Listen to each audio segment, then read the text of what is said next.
Oh, well, hello there, and good afternoon, and welcome to the 6th Annual Inclusive Employer Awards Show. I'm your host, Raj Gill, and this afternoon, I'm going to take you all on a majestic journey of inclusive hiring, one that can only be measured on a global level. What's that? Can't use global level? Too soon? Change the dialogue? Got it. Well, some of you may be wondering, why am I hosting an award show in my living room? I know my dog is. Well, I'm hosting this award ceremony in my living room because we're in the middle of a global pandemic. Now, all of us here at the IEA committee had to make a choice similar to what you guys had to make in your businesses. Do we let this pandemic hold us down, or do we dig down deep and find a creative way to endure? Now that means I gotta go in my living room, dressed in a business attire up top and shorts on the bottom. Well, so be it. Don't judge me. All of us have worn an outfit similar to this during the pandemic. Come on. In fact, I'll bet $1 that some of you guys are wearing an outfit just like this right now. Well, that's enough of me yapping.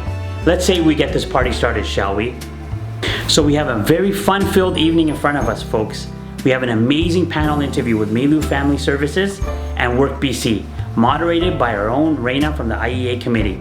We also have videos from our past winners in 2019, Boyd Auto Body, Starbucks, and Pix.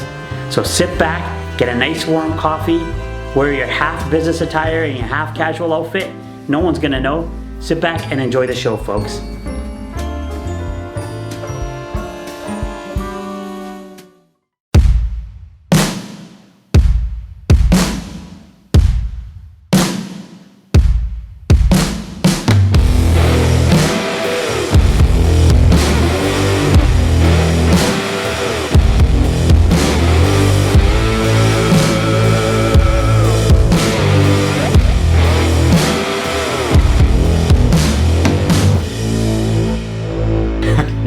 Hi, I'm Derek Charles, and I work at Boyd Auto Body and Glass in Surrey.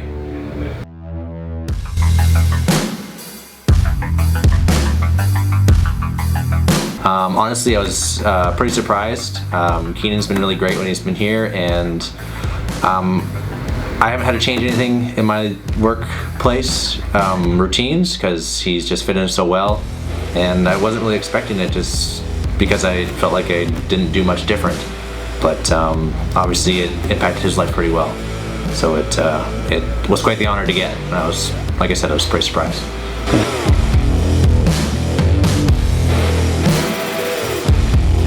Like, people that work here are like, oh, what's this for? And like, oh, wow, that's awesome. And my bosses and my boss's bosses, like we actually put it in our newsletter, the award, because it's something that Boyd strives on including people in and making everyone feel comfortable where they work. So they are all really impressed with it and gave us a lot of congratulations.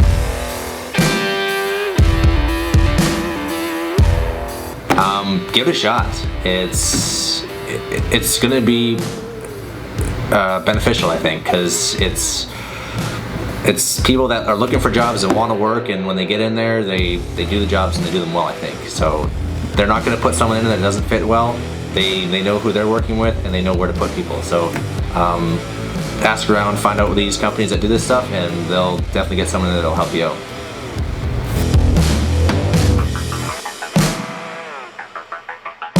Here at Boyd, we're proud to be an inclusive employer. To win the award was made us really proud, and made my bosses and their bosses, everyone was really impressed with it. We're proud to make a difference, and we encourage other employers to follow suit and give it a try, because it's rewarding for sure.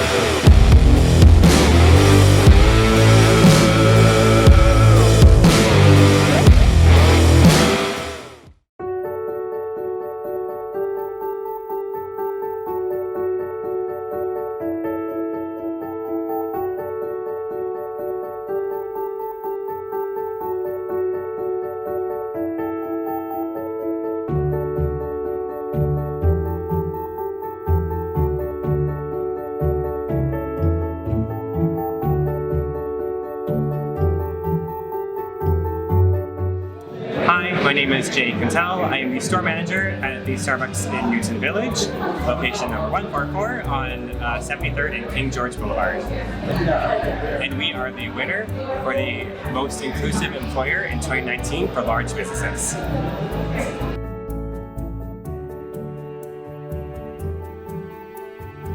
I was really lucky and fortunate to work in a location that already had a cafe attendant, and so when I took over the store, I just continued that relationship that I had with Milieu Family Services, and I was just able to utilize the tools and resources at my disposal and just continue the relationship that I already had with them. And despite being such a busy location, I just wanted to make sure that we continued the ongoing relationship that we had with each other, and continue having the cafe attendant in our store, and as a result, we just continued to grow with each other.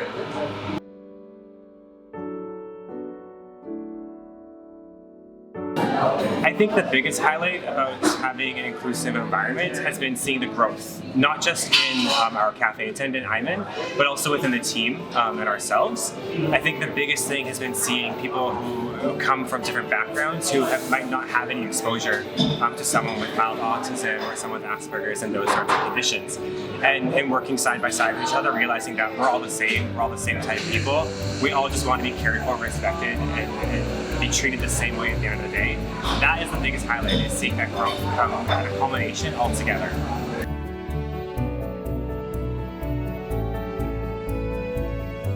I never expected to win the award. I just thought I was going to show up, have a nice dinner, see some other colleagues, meet some people. It was like, it sounds so silly, but it was like a surprise of a lifetime, in all honesty, to win that reward. To win that was tremendous, because it shows that the efforts that we're doing in our store on the daily are meaning something. And even if we didn't win, that work is still being done, and that work is still valid and valued, and I think that's cool to even just be nominated.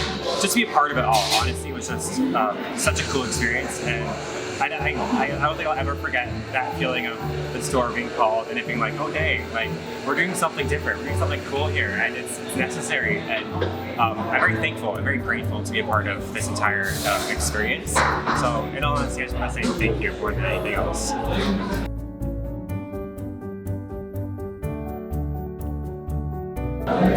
Just do it. I know it sounds so silly, and it might sound trivial in a way, because you might think, where do I start? How do I go about this? What exactly does it mean? Where do I go? I was lucky that people came to me first, but now I've come to realize that just because I had that experience of people coming to me doesn't mean I can just sit and expect people to go to other people. I now have to take that responsibility and go out to my peers and see who can take someone on, how much power and how much what we can do in the area. And so if it seems daunting, it might, yeah, but just do it. It's so worth it. And the growth you see, the community you build, it all is so beautiful at the end of the day. And so I would just say, just do it.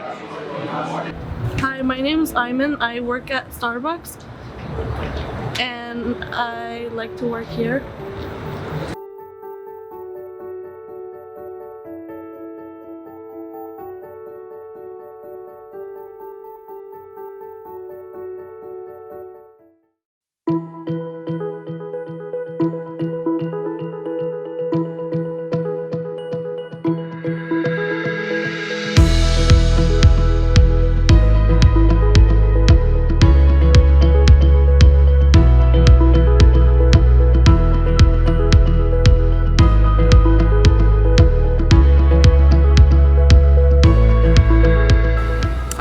It's Rod Chundle here. We're in the middle of a field at a local park here in North Delta.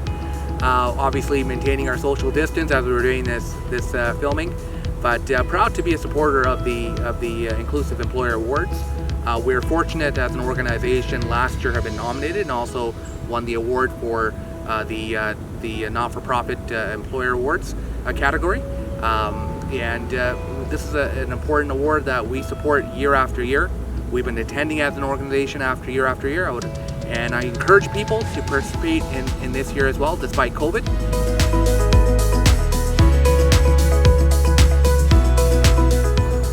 PICS, like every other organization, was impacted by COVID when it hit initially, I guess, in January, February, and obviously organizations that had to make a major decision in March of 2020. like many organizations, PICS initially wanted to take full precautions. And within weeks we realized we needed to provide important services to the community, and hence we decided to phase in our staff coming back to the office. It's fair to say that our office has actually been much more busier now than we were busier now than we were prior to COVID. We're utilizing online technology in terms of working with our participants, utilizing Skype, Teams. We're also utilizing proper protocols and safety measures. All staff have to wear masks at work at all times other than when they're sitting at their desk. Staff cannot utilize the kitchen room. And in addition to that, participants or clients can only walk in by appointment. So we ensure that only X number of individuals are in the office at any given time. So we're proud to say that since March to date, we've been complying with all WorkSafe BC guidelines and all Fraser Health Authority regulations, including CDC regulations. And once again, important services are being provided to the community. Now, being based in Surrey Newton with locations throughout Metro Vancouver, but working a lot with the immigrant population, yes, a lot of immigrants do have access to online technology or platforms, but there are a number of them that don't. So hence, once again, we're really proud that by ensuring proper measures are taking place, we are providing those much needed services to the community, particularly the immigrant population group that we work with on a day-to-day basis.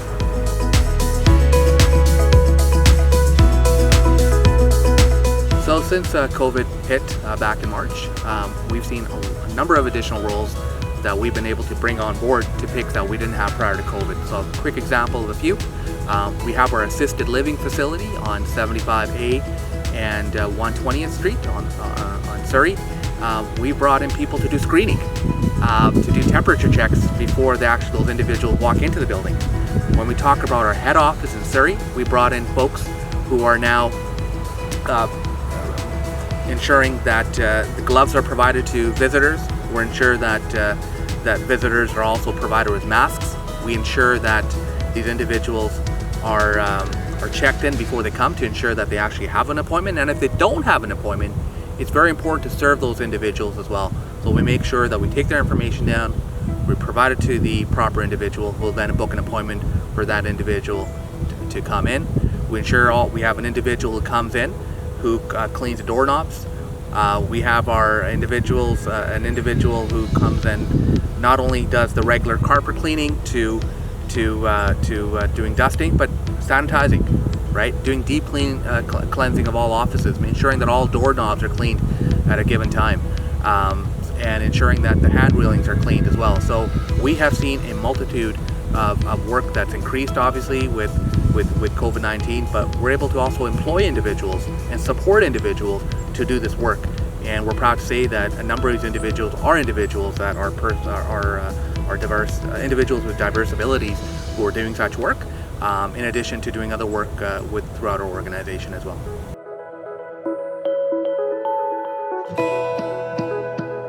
Proud to mention here that PICS is a Rick Hansen Accessibility Certified organization. What that means is about a year and a half ago, we embarked on this accreditation process with Rick Hansen to come in, do a report on what areas that we need to bring improvement upon. It could be lighting, it could be everything from the paint color on our walls to signage, to making sure that individuals who require a wheelchair are able to bring in their wheelchair to wash their hands, etc., etc. We followed the guidelines, we made the improvements, and we're proud to now mention we are a Rick Hansen Accessibility Certified organization. With that in mind, we take the health and safety of our staff very importantly. So we ensured that staff that have underlying health issues, and we have a few of them or a couple of them at our office currently working, we need to take extra precautions because as we all know, individuals that have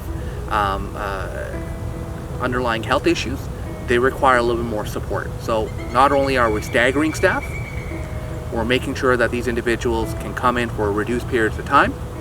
We're also allowing them to work from home and providing them the gear to work from home as well. We're talking about providing them laptops. We're talking about providing them desktops, providing desks and chairs so they can actually work from home and be just as productive, if not even more productive, from working from home as opposed to working in the office. So we're proud to be an organization that supports people with diverse abilities and encourage them to seek out the support that they need, and PICS is always there to support them.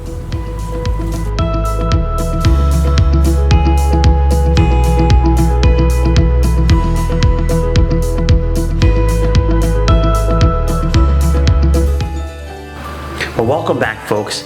Well, that was fun to hear from our old winners from 2019, Boyd Auto Body, Starbucks, and PICS.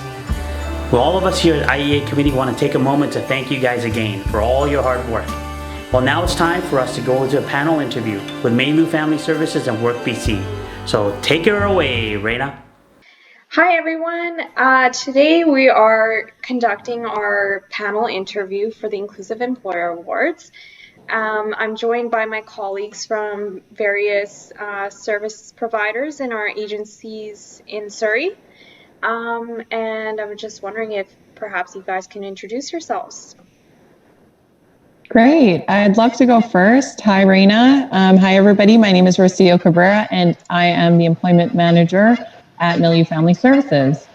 Hi there. My name is Simar Pabla. I am one of the employment counselors at Work BC Newton in Surrey. Hey, my name is Jarrett St. Andersey. I'm the service coordinator with Milieu Family Services. Thank you guys, and thank you so much for being here. Normally when we have this event, we all kind of meet together and have a formal dinner and network with each other and get to hear each other's experiences face to face. Unfortunately, 2020 is not the year that anyone expected. Given our situation with COVID-19, a lot of things have kind of gone into closure or other alternative, structures. So I really appreciate your guys' time and willingness to be part of this panel. Again, thank you so much. And we're here today to kind of have a conversation just about how everyone's work has been impacted and as well how our support with individuals has been impacted even more so. So Jarrett, Simar, and Rocio are going to share from their experiences what it's been like to work from an employment support perspective and how that work has been impacted because of COVID-19 and as well as the workforce and what accommodations they've made to continue supporting individuals. So without further ado, I'm gonna get started with some of these questions, and maybe I'll just kind of pose these questions to you guys one by one.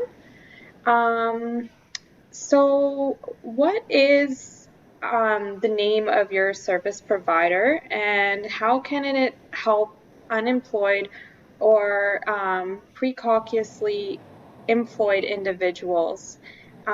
Jarrett, would you like to go first? Yes, so Milieu Family Services is a community living agency that supports people with developmental disabilities. We specialize in customized and supportive support, employment supports. One of the unique things that we do is we see it as a dual customer model. So we'll do a discovery process, not only with the job seeker, but also with the employer. And so we'll take the skills and abilities of the employee or the job seeker and match that to the needs and of the employer. Awesome. And Simar, do you mind sharing from your end as well? Definitely. So Work BC Newton, the provider is Options Community Services. So we basically support people in finding and keeping their jobs. So services available to all permanent residents and Canadian citizens who are unemployed or precariously employed, and they are legally entitled to work in BC. So various services that are provided at Work BC Newton is we have personal employment planning, group and individual workshops through Zoom. There are job search services and job placement services, wage subsidies, unpaid work experience, There is community and employer partnership and labor market programs.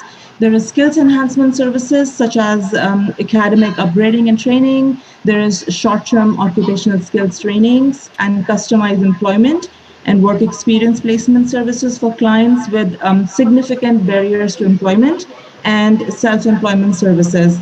And also, there are funding supports for expenses such as dependent care, job start support, transportation support to help get you to interviews and training, essential work clothing, tools, and supplies. Awesome. And since you're already sharing with us, Simmer, could you also maybe share how individuals can be supported in their training or employment needs through WorkBC? Definitely. So if someone is interested in taking services through WorkBC, their first step is to connect us online. Once they fill out their online form, they have one employment counselor assigned who basically is responsible for doing their needs assessment. In needs assessment, they are identified their strengths, barriers, and the needs. So depending upon what their needs are, WorkBC supports them in either personal employment planning or providing them further skills training to be able to get sustainable employment in Canada. And how about at Milieu Family Services? How do you guys conduct your work around supporting individuals with employment and training? So during this COVID time, we've certainly adopted a COVID lens for how to support people at work because work has been severely disrupted because of COVID. And so some of the ways we've been able to support employees to stay at work or to continue working through is by knowing the business's policies and procedures, by being respectful of those and making sure that their employees are adopting those, that they're complying. And then there's a lot of check-ins with the employees too about their understanding about what's going on at work, why these new protocols are so important, why there might be new, like more enhanced sanitization or whatever is going on at their workplace. So it's really supporting that employee to really understand the changes in their workplace so that that is kind of a stress that we want to relieve from the employer. A lot of businesses are, it's very overwhelming what's going on with staffing. And so we can definitely be a support to make sure that their staff are up to par with the new policies and guidelines and any changes that have happened. And in addition to that, if there have been interruptions to work, we can support people to go on a leave of absence, what that looks like, to follow the policies and guidelines around that, to stay updated about their employment status, to be ready for their return to work or when they're called to work. And we can also support businesses with developing a recall plan too. So if you're a business and you've had to lay off some employees with diverse abilities or any sort of employees, we can support that business to kind of make a plan. What would it look like to have this person with disability come back to the workplace? What's that going to take?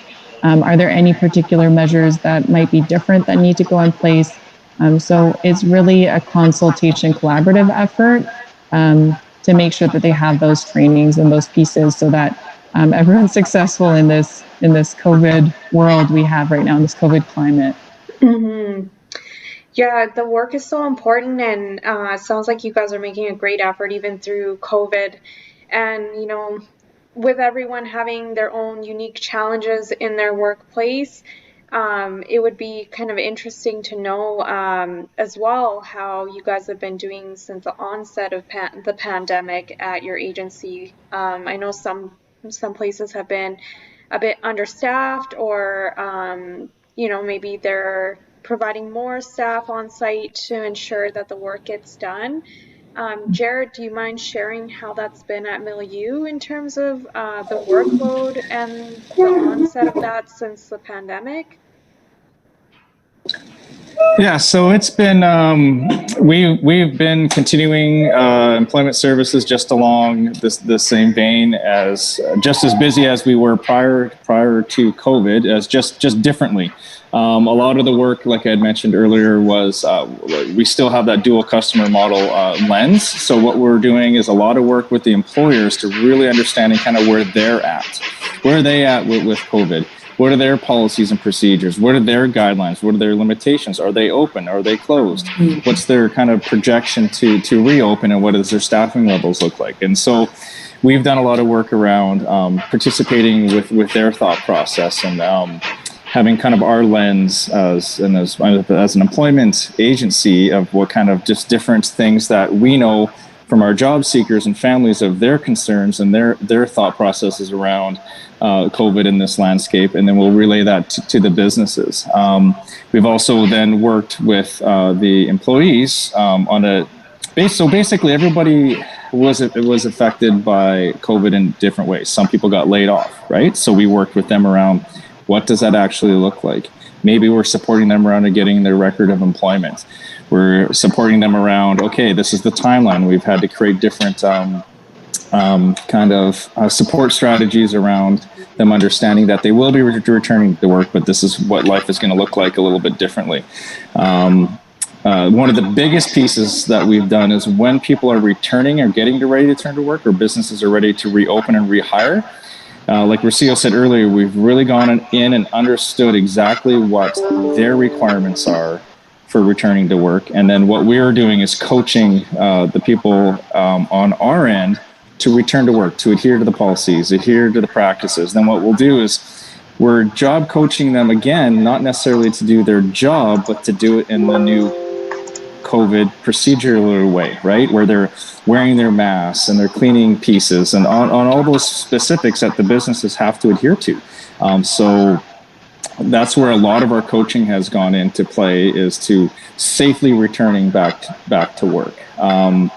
And it's interesting too, is then spending some time with the employers, rediscovering what are their new needs, because their business may have changed. They may be shifting gears and supplying a different product, or downsizing and going a different direction. So we're really understanding what their needs and their changing landscape is for them, right? So then we're going back to the job seekers and saying, hey, this is what this looks like with the families. And so we're kind of just then being able to bring it all together again. It's almost like a rediscovery or a assessment phase, but just around COVID and the way this kind of, it's fragile, but we're making it work. And when the businesses know that at the end of the day too, we have their best interest, as well as the job seekers, we have their best interest, right? So we're that bridge to kind of put that gap back together safely. Yeah. And Simmer, have you found similarities? Oh, sorry, I was muted for a second there. I was going to ask Simmer, have you found similarities at your agency as well, or are there any other challenges or differences that WorkBC has experienced? Since the onset of pandemic, WorkBC staff members are providing virtual services using phone, text, emails to people who are looking for work or are trying to keep their jobs. Job seekers are learning new skills. They're polishing their existing skills using WorkBC's newly launched live online workshop delivery model, while others are attending WorkBC's real-time virtual job fairs to meet with local employers who are still hiring out there. So with the help of these virtual supports, WorkBC job seekers, they are continuously landing and into new employment and keeping their employment. Good. And during this time, you may have learned or experimented with different ways of delivering services, as Simmer had mentioned, just with the changes in technology and delivering services in that avenue. Could you share some of the insights around that and possibly make any recommendations to those receiving the employment support? Rocio, would you mind sharing? Yeah, I'd be happy to share. Since the onset of COVID and as we continue to deliver our employment services. Some insights that have definitely come up is perceived safety and risk management is something that is really important to support businesses and candidates with alike. So businesses to understand sometimes there needs to be support around, is there a risk to returning a person with a disability to work? Is there additional risk because of COVID? And, we're all a little more at risk. How do we manage those? And how do we work safely? I think there's a big feelings of anxiety and being scared. So a lot of supports around that actually have been a big part of it. So not quite like Jarrett said, we're not necessarily job coaching because people need support with doing their job. They know their job, or they learn that part quickly, but it's kind of the culture and understanding that adhering to those policies and guidelines, it's not just about adhering to them, it's about creating that culture of feeling safe for that employee and for the business and for if they have customers or whatever. So that's sure been a big insight to see how big of a part the kind of perceived safety is for all stakeholders. Another big insight we've had is it's been really interesting to really adapt our job developing and how we connect with businesses, much like what Simmer was saying, how we adapt, how we have connected with individuals virtually. It's been interesting to connect with businesses in that way too, right? Where a lot of our supports in the past were very much on-site drop-ins, on-site support, on-site job coaching. We need to be a lot more sensitive about that. Many businesses don't have outside visitors happening right now for fair reasons that we understand. So really kind of shifting into that culture, staying checked in with them without necessarily the face-to-face contact has been some ways that has also been interesting for us, but it's been very important to keep that connection, and we've been doing our best virtually or through the adaptations or guidelines that they've given us as visitors. And then I think the last part that kind of has come up too is anxiety management. I guess that goes together with the first thing I said, but just COVID has really affected everybody's mental health. And so I'm really happy to see that returning to work can certainly be something that can support somebody's mental health, is kind of can protect against some of those challenges with mental health. But that's also been something that's been a high focus. So not just the health guidelines of hand washing, mask wearing, physical distancing, add on top of that the anxiety management, mental health, coping, and all those pieces. So that's sure been interesting. And then I suppose lastly, for a recommendation for businesses, our thought would be really lean on those employment consultants you have, really lean on the service providers during this time. We're very aware of businesses being under a lot of pressure during COVID, making huge adaptations.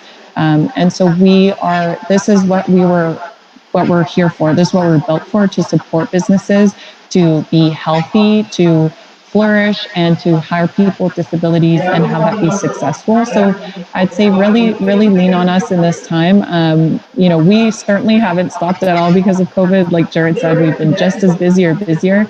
So that would be my recommendation, is don't shy away to ask for help.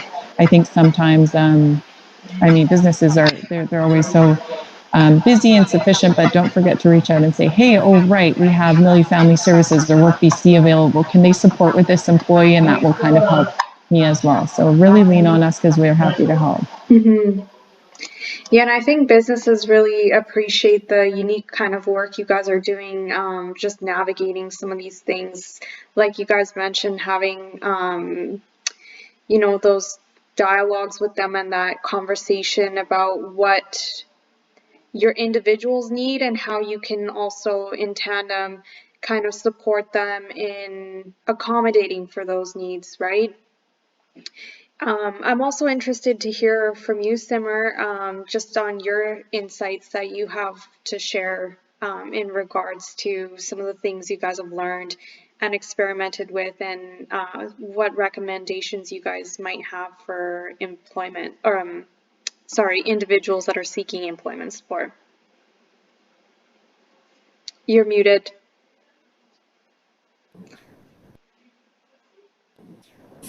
WorkBC is delivering broad range of services online using Zoom platform, WhatsApp, online video chat, apart from just communicating through phone, text, or emails.